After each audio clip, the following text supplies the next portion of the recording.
This assignment, A Culture of Mathematical Thinking, is submitted in partial fulfillment for the requirements of Math 5152, the Culture of Mathematics course. While it is hard to determine the validity, reliability, and relevancy of the Batue Culture Report because it is a work of fiction, I'll proceed with this assignment as if these people really do exist. Validity.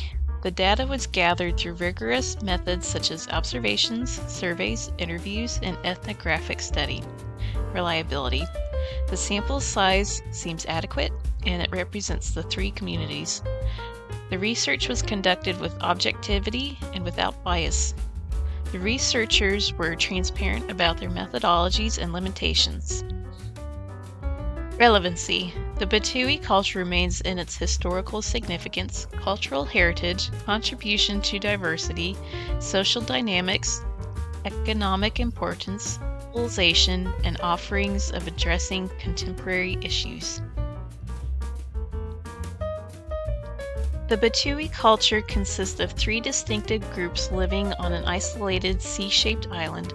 The communities are separated by a volcanic ridge. The groups are Albashuni, the Beknisi, and the Cassituni. Observations of the Albashuni community include that they have the best life expectancy rate at 27%, making it to an age-related death versus 12% or 18% at the other communities. They are very social and live in multi-level apartments in a circle around a community area. Their diet is most well-rounded with vegetables, fish, cheese, and bread because of the ability to farm and harvest from the sea. They are skilled basket weavers. The families are patriarchal, with extended families living with its oldest male.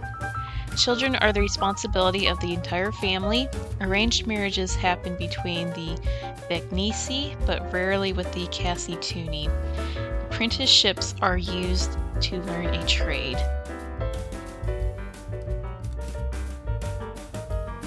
Observations of the Beknisi include they have most people over the age of 50 at 16%.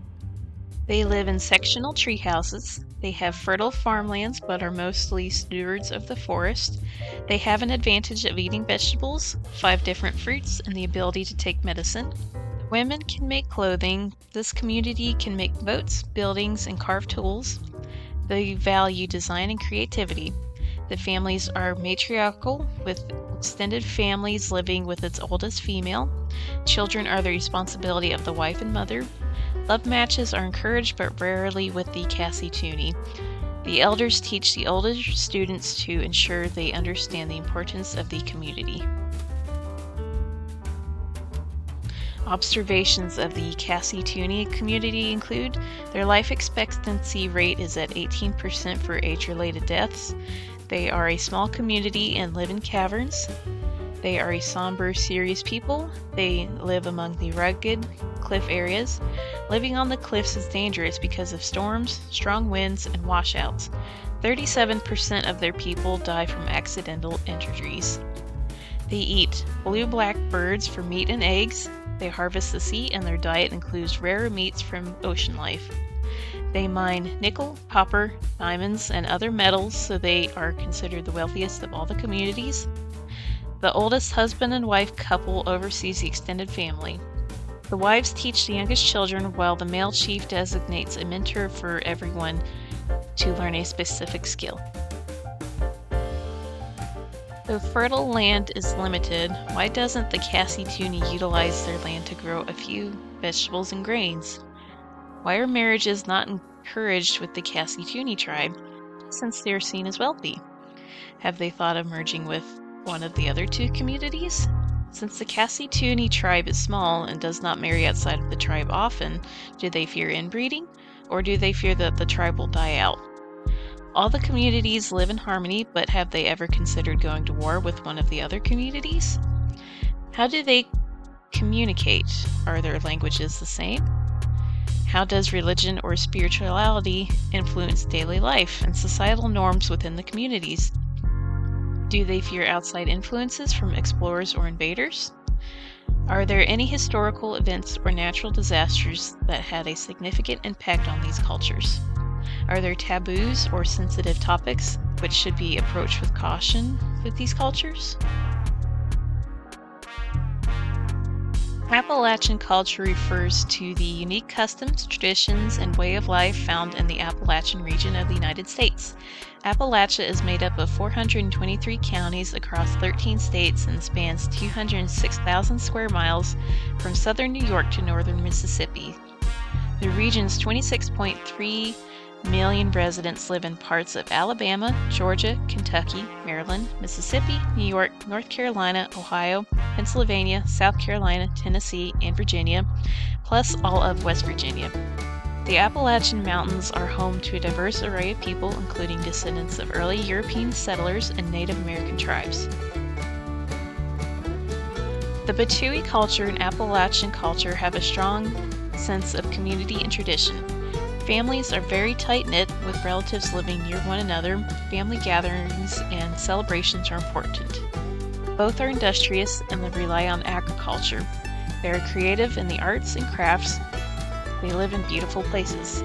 Like the Batue culture, Appalachian families exhibit resilience and a deep connection to their land and heritage.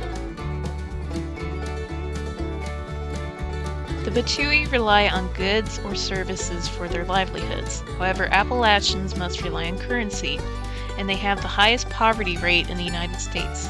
A report from the Pew Research Center in 2015 showed the poverty rate in the South was 16.4% when compared to 14.9% in the rest of the United States. Factors which contribute to their poverty are economic decline, geographic isolation, limited education and job opportunities, healthcare access, and infrastructure challenges.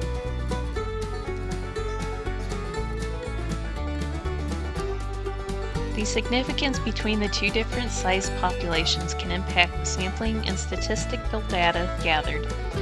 The size of the population can influence the sampling methods and the accuracy of the estimates that are derived from the sample.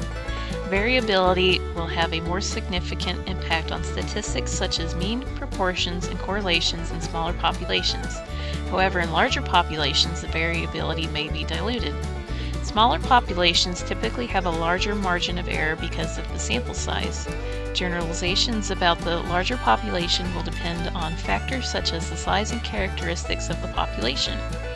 In smaller populations, achieving these factors will become more challenging, which potentially can limit the generalizations of the findings. Mathematical information can help individuals to explore the cultural aspects of mathematics itself by understanding how different cultures develop mathematical concepts, symbols, and practices. Math itself helps us to analyze structure, logic, narratives of cultures and their worldviews. It connects cultures together. The accuracy of mathematical information can be determined through the evaluation of the quality and reliability of data used. Factors include sample size, data collection methods, and potential biases. Data collected from credible institutions is a key component. Mathematical analysis must consider contextual factors to ensure conclusions are relevant and meaningful. Verify mathematical models, methodologies, and findings through validation and peer review processes. Researchers should clearly document their methods, assumptions, and data sources, allowing others to replicate their findings. Also, consider ethical implications when using mathematical information relating to specific groups of people. Ensure that research respects the dignity, privacy, and rights of individuals within the group. Avoid perpetuating stereotypes or biases through mathematical analysis. These are the references I used for this assignment, and thank you for listening.